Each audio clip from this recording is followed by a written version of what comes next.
Hello everyone, this is Andrew. He is supposed to be the vengeful spirit within the story of Ultimate Custom Night. He should not exist. But unfortunately, he does. And this is a long talk the FNAF community needs to have. So, let's discuss it. Let's talk about Andrew, as well as why he even exists to begin with. Time to try and understand the one you should not have killed. We've only just begun. I will never let you leave. I will never let you rest.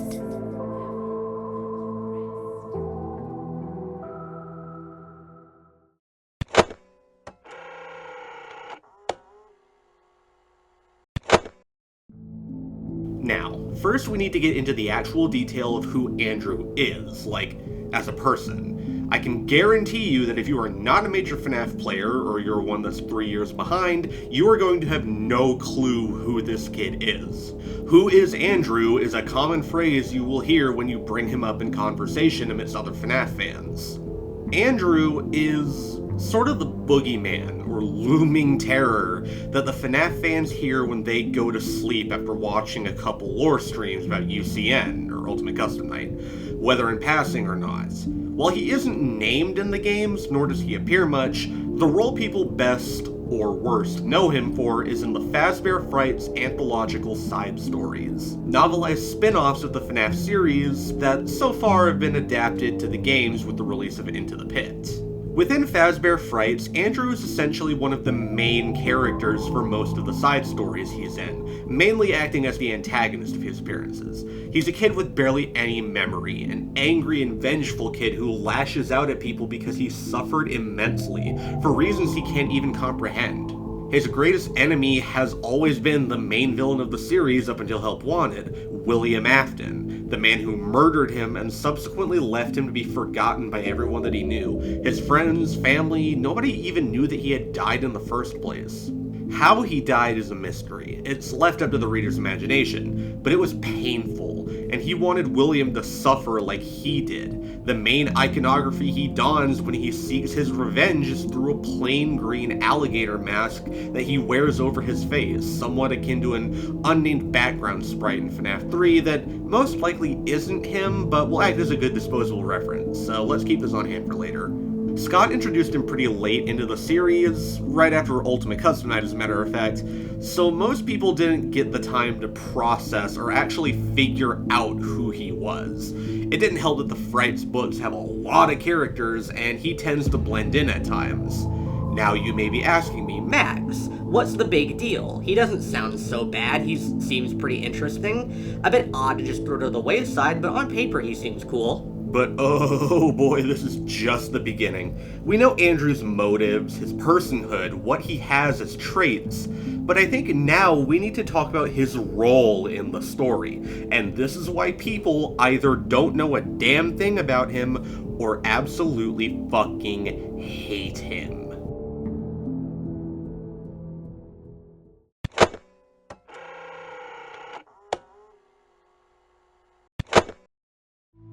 When Frights really started to pick up, eventually the first main story focused around Andrew had properly come to light. The story was called The Man in Room 1280. This is one of the more well-known stories, and for good reason, but this is why Andrew is so hated. The story follows a man, burnt and charred to shit after a horrendous fire, restricted immobile to a hospital bed where doctors are able to pick up 2 signals in his brain whenever they scan it. And as this happens, the doctors can catch glimpses of the one responsible, the one keeping this man enchained to the living realm, infesting his body and barely keeping it alive against his will, while trapping his soul in a purgatory nightmare just outside of autonomous control. Andrew is the one responsible, and he torments the doctors, pushing back anyone who tries to get close. Not that it would be needed, because the nurses of the hospital continued to tell a priest named Arthur, who was called in to handle the man's impossible state of living, that this man is the living incarnation of pure evil. And after everything is said and done, Arthur's optimism has left his body, and he can't even bring himself to think that he's fine or okay after the man goes out in a horrific display. This man was evil enough that the priest walked into his room only to leave questioning his entire faith, and I think you can see where this is going. Yes, this story is, by all intents and purposes, seeming to be an outside perspective sometime during or after the events of Ultimate Custom Night, with an angry, vengeful spirit barely keeping William's soul tethered to his whims, subjecting him to endless torment within a purgatory crafted from his mind, after a fire claimed all but the bare minimum of his tortured corpse. This is where people started to get angry. In Ultimate Custom Night, we're led to believe that this character, the one you should not have killed, is actually the spirit of Golden Freddy, the most abstract and mind-numbing ghost of them all, the one that chased William into his Iron Maiden of a Springlock Bonnie suit, the one who makes their presence known at every possible point.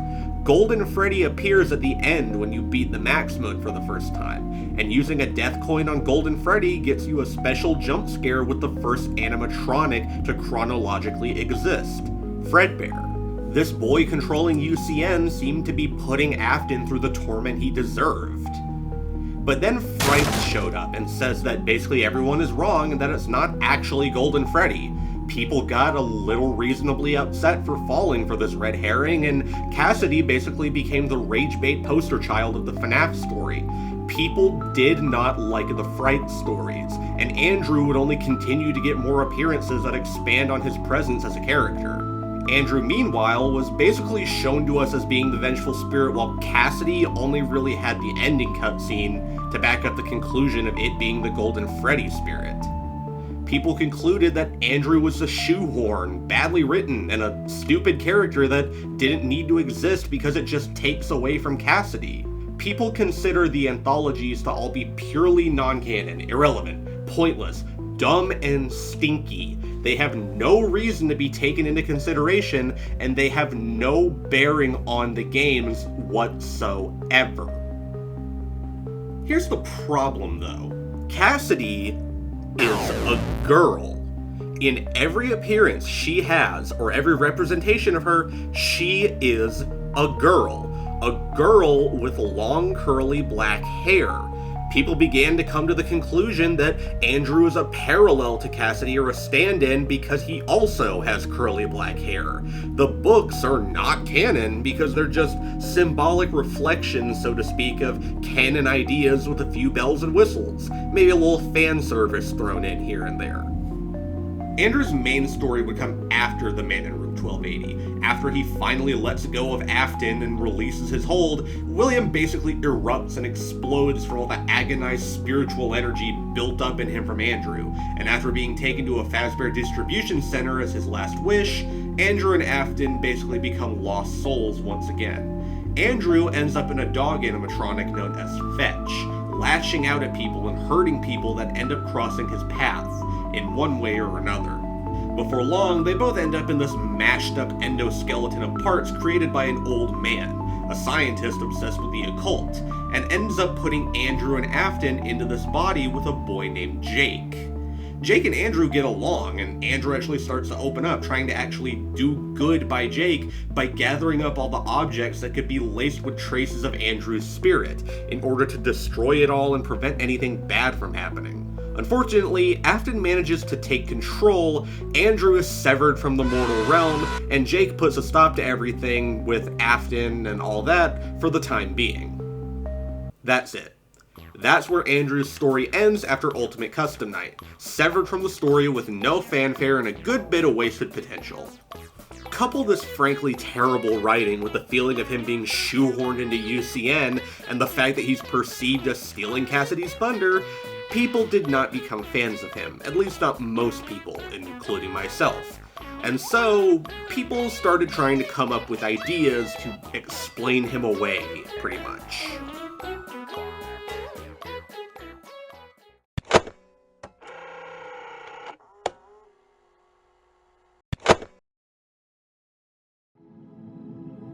Most people came into the picture saying that they didn't know who Andrew was. He didn't matter, he's stupid, he's not canon. But given how the novels are described by the back of their actual print, the fact that there's actual mentions to FNAF 6 in particular, the fact Into the Pit got a game adaptation, there's basically no way to say that they're impossible within canon. So, people pivoted. Instead of them being purely not canon, they're only canon by a technicality. The books are parallels of the games, non-canon symbolism meant to reflect certain plot points. Andrew and Jake are stand-ins for Cassidy and Dave Afton, one of the first two chronological deaths that would go on to possess Fredbear before Cassidy does. Step Closer is a stand-in for Michael Afton and Dave. The Man in Room 1280 is just a twisted-up stand-in version of Ultimate Custom Night, paralleling the events for different purposes. The problem is, this path seems both inconsistent, biased, and lacks the nuances of the stories. The stand-ins are the main issue. Andrew being a stand-in for Cassidy does not make sense. They're different genders, their writing outside of UCN doesn't exactly have anything to properly compare to, and Andrew isn't wearing a yellow bear mask. In fact, Golden Freddy is never actually brought up. Fredbear is never mentioned at all by Andrew. The literal only thing you can tie them together with is visual looks, with Andrew having curly black hair just like Cassidy does.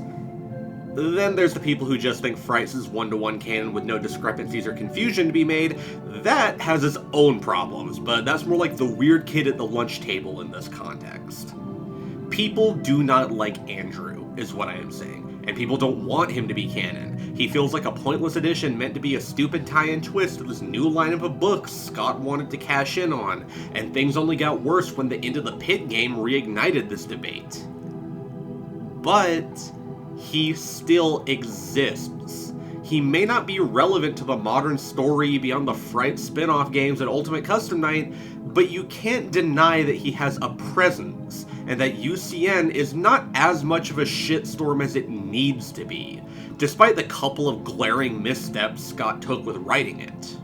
A lot of people try to equate Andrew to different things. Either he's canon to the games full stop, he's just a stand-in with no relevance, or he's actually the secret identity of another character. Some believe that he is Cassidy, that everything we're shown about her being a girl is wrong and actually a lie and a fib, and that it's all a big twist. Some believe he's Dave and that his name is actually Andrew Afton, despite the fact that Dave has combed brown hair and not a single curl of black hair in sight on that head of his body before it got evicted from his neck.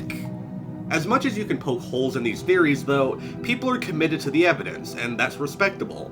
But there's an issue with selective bias when it comes to this theorizing. That's why it feels so hellish to even bring up Andrew. People don't want him to be canon, therefore they'll make sure he isn't canon. Or they'll pawn him off on another role in the games and call it a day. As for me, well, I think that's pretty easy to discern. People should really just consider taking a step back, deep breath, and actually observing everything the series tells us to our face, with words or images, rather than trying to contort it.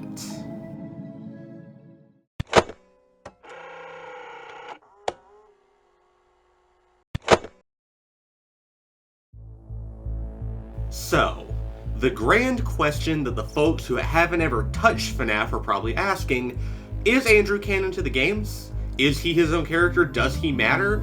And the answer is a sorta not really according to the fandom, but I'm still gonna call it resounding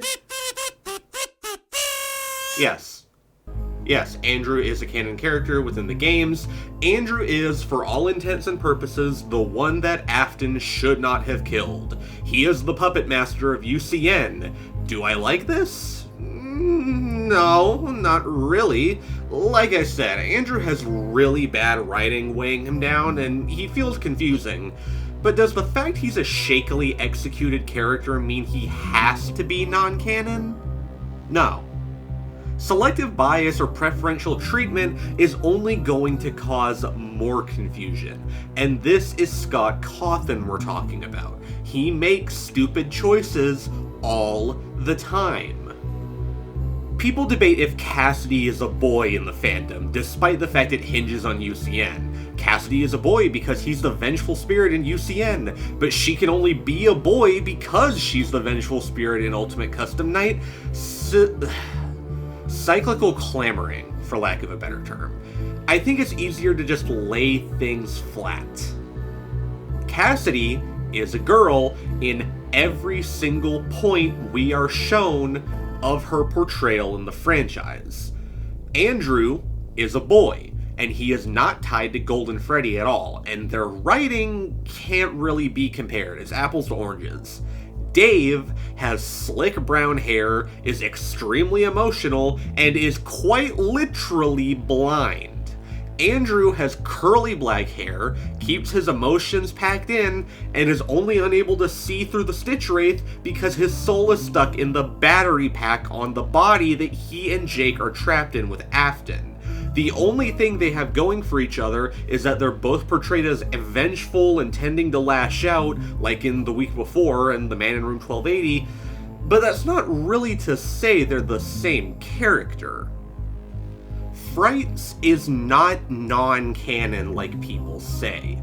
They also aren't one-to-one with the games. It is a nuanced middle ground. Soft canon.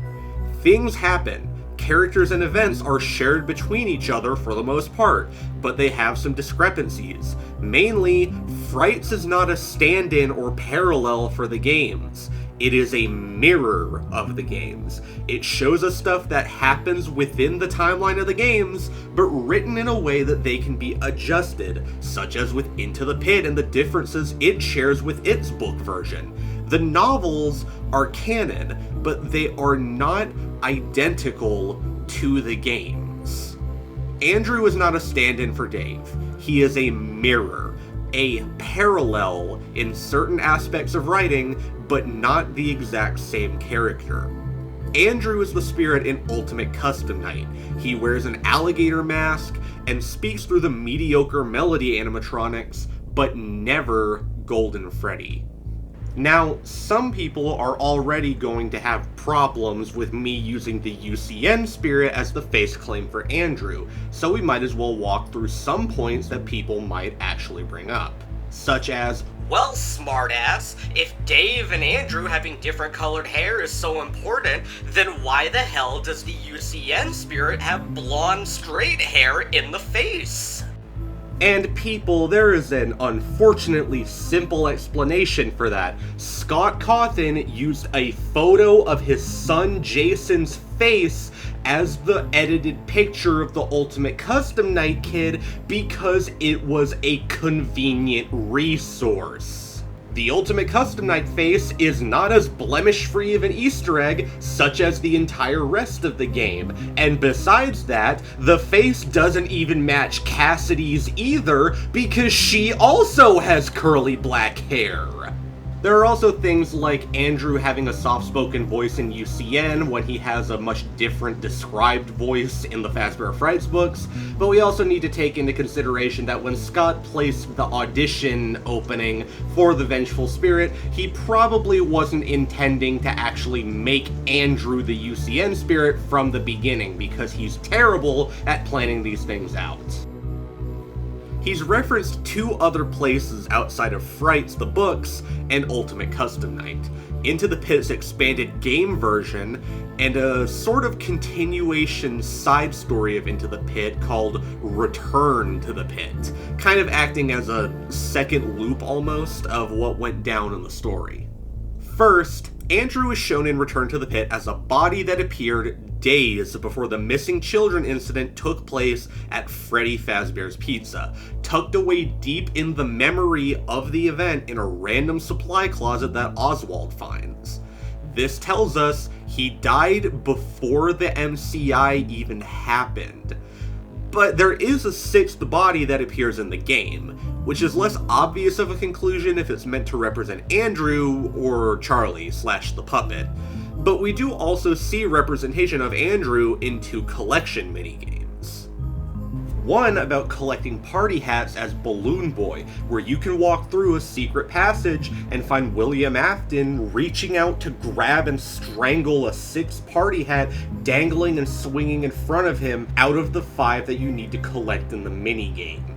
So with this, we can deduce that before Andrew trapped Afton, he died unceremoniously at his hands sometime shortly before the MCI and had begun to follow Afton for decades, based on what we hear in the Fright stories. However, we also see Andrew in Fetch, during a balloon collecting minigame where Andrew leaps off of a prize counter while possessing Fetch and proceeds to maul a nameless boy in a red shirt. This one doesn't really follow a specific event from the original story. However, Scott did say that he is planning to make a Fetch-focused video game with Megacat Studios. So this could be a hint or a teaser of what's to come with that game. Oh yeah, and I noticed this while editing, but you also collect 6 balloons, the 6th one of which turning the number counter purple, which is again a hint towards the whole idea that Andrew is this secret missing victim that came before the MCI. Into the Pit is one case where the divide widened because people thought it also wasn't canon, and literally only because it was connected to Frights. But we need to swallow a pill. If this can be canon, if this can be canon, then so can this. It even includes multiple references to the games. You can see props and items that will eventually become part of Pizzeria Simulator. You can call a number and get the canonical audio of William Afton's Springlock death in FNAF 3. There's even a reference to FNAF 4 in Oswald's house. The game's taking precedent over all else is something everyone tends to agree on, but this game is only disregarded because people don't like that it being canon would cause problems for how they perceive the timeline, or specifically some of the characters. With all that being said though, with Andrew existing, being the vengeful spirit, being this posthumous boogeyman of the FNAF community to this day, what do I think his deal is? What do I think his role is to play by being the main cause of Ultimate Custom Night? Well, let's get into it.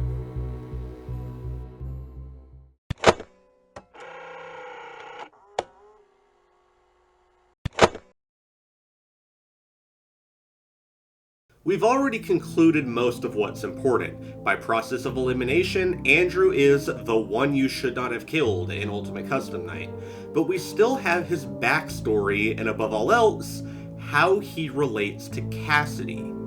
First off, how did he die? Well, it doesn't have anything concrete to tell us because Scott cannot plan ahead or have foresight to save his skin, but it does have a lot of interesting hints that we can dig through, mainly in Andrew's home game of Ultimate Custom Night. It's pretty simplistic, but Andrew makes it a point to drive in how drawn out he wants Afton's suffering to be, and there's a lot of references to the experiments Afton conducted in his company's storage facility, his attempts to decode the essence of souls and how strong emotions play into their existence, the fear experiments he modeled after his son Dave's own fears. We've only just begun. I will never let you leave. I will never let you rest.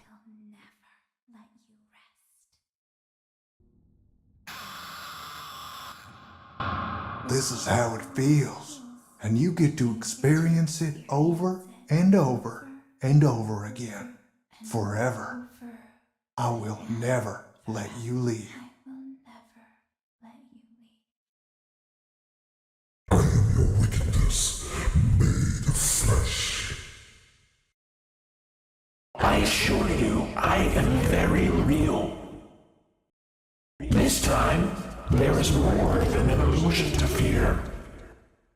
I am remade, but not by you, by the one you should not have killed. I have always been hiding in your shadow. I am given flesh to be your tormentor. It's possible that Andrew died a slow death in the experiments Afton conducted. After being kidnapped, then attached himself to Afton and started stalking his prey, waiting to strike.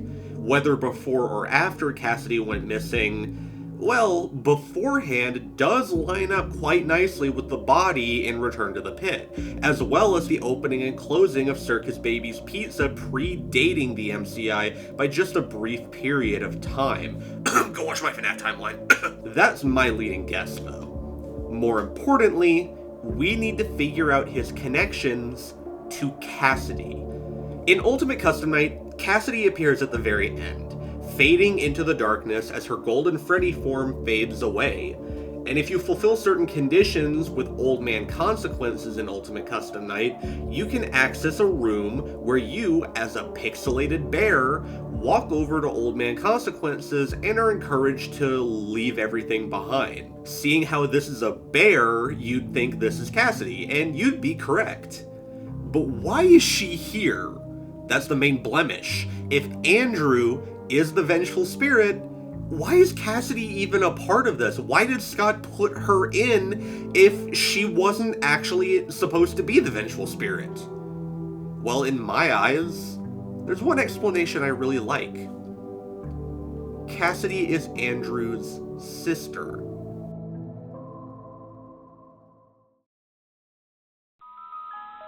See, in Ultimate Custom Night, this isn't the only time in the franchise where we see Cassidy looming around near Andrew.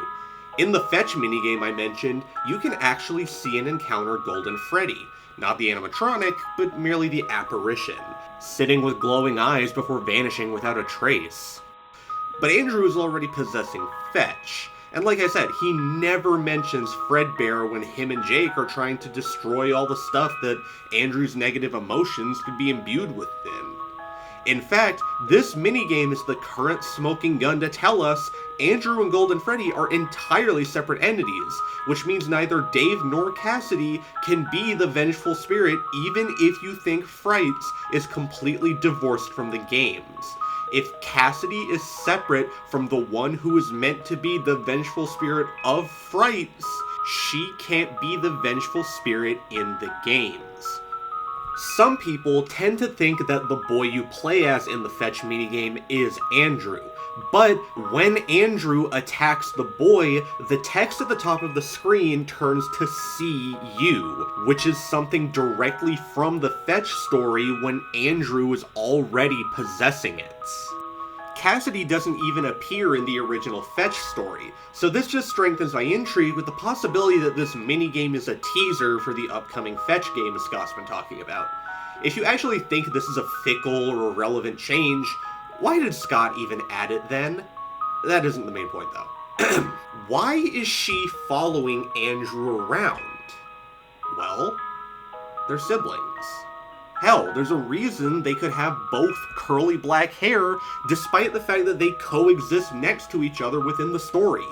They're related. It's a prominent trait pointed out between the two of them, especially with Andrew being loosely tied to the MCI, with how the memory of it from Into the Pit seems to keep dragging his memory into it in some disjointed way, like the body in the closet or the party hat minigame, because he was the brother of one of the missing children. It even gives Cassidy a reason to be in UCN in the first place. She wants Andrew to move on, to pass along with her, to finally be at peace. But her brother doesn't want that. He wants Afton to suffer. And so, after persuasion from this seemingly paranormal, underworldly type creature known as Old Man Consequences, Cassidy finally gives in. She descends through the only way out, and we see her in the final cutscene. A tragic tone plays, one of failure, as Cassidy sits there and watches her brother waste away in his rage. But, as we see with that Fetch minigame, Cassidy doesn't abandon Andrew. She may have passed on, but she will always be watching over him. Perhaps she was the first face he met at the pearly gates upon his unceremonious exit to the story. Now, I know that just sounds like I'm tooting my own horn and hyping up my own story presentation, and I am, but the core foundation of this idea that Cassidy and Andrew are siblings, Cassidy trying and failing to get Andrew to move on, it works. I like to call it the UCN twins theory, or the UCN sibling theory. I quite like it, and I think it fixes basically all the serious problems that Cassidy's presence in the ending gives us. Besides, if I were a betting man, I don't think Cassidy passing on her own would be such a tragic cutscene, and I don't think her refusing to pass on would be her literally fading away, as opposed to her refusing to fade away with, like, a slow zoom or something. Maybe that's just me, though. My explanation doesn't have to be exactly what you envision this conclusion as, but it's what I believe to be the case. You just gotta take a step back, because ultimately, planning is not Scott's strong suit. But when you're able to just see the observable details, process what the games show you, it can be really fun to come to an honest, actual answer instead of just bouncing between a what if of two different ideas.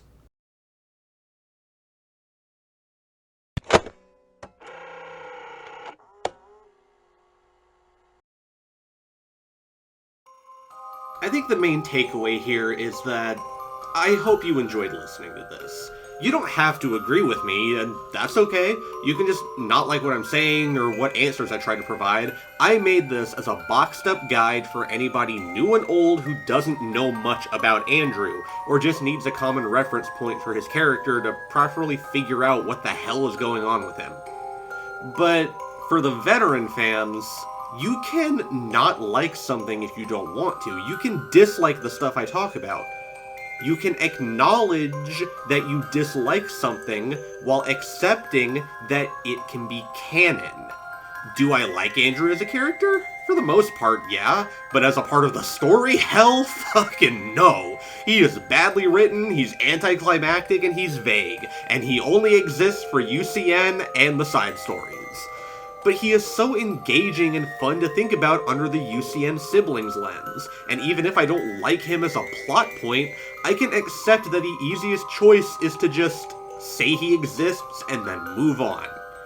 But a lot of people don't think that way. FNAF's community has a problem with selective biases and self-serving entitlement. People care more about patting themselves on the back and being correct rather than actually concluding anything or agreeing on something. And people don't like stuff that doesn't satisfy what they think the series should be. The idea of a FNAF theory is plagued by engagement baiting and severe overreach. I guarantee whatever the hell you thought of with 3 layers of irony and 2 beers is not anything that Scott even once dreamt of considering when he wrote this story.